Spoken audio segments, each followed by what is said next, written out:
Bonjour à tous, on se retrouve aujourd'hui pour parler de la loi des débouchés de Jean-Baptiste Say, également appelée loi de Say. Alors cette loi des débouchés, elle est assez connue avec une formule qui paradoxalement n'est pas du tout de Jean-Baptiste Say, mais l'un de ses grands adversaires théoriques qui est Keynes.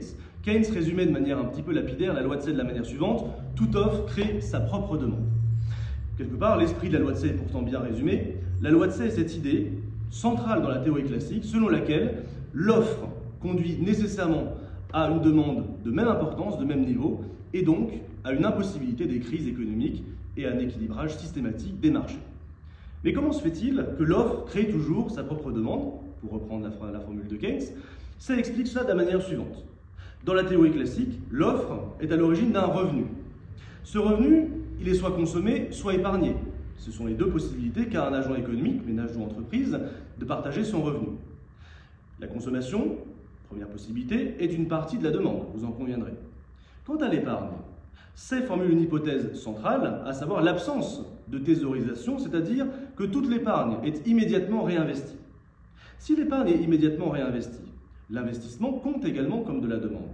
Et vous avez donc l'équilibre qui est systématique, puisque la consommation et l'investissement sont les deux composantes de la demande, générées par le revenu, générées par l'offre.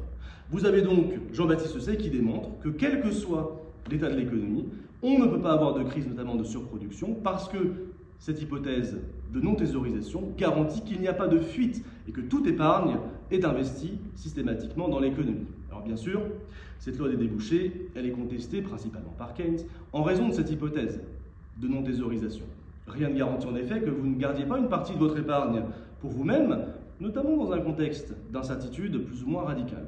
Par contre, si vous admettez cette hypothèse de non-thésaurisation, qui va de pair avec une hypothèse de neutralité de la monnaie, vous n'avez absolument pas envie de posséder de la monnaie pour elle-même, et si vous, donc, effectivement vous réinvestissez toute votre épargne, alors en effet, le marché est toujours équilibré et l'offre garantit toujours une demande de même niveau.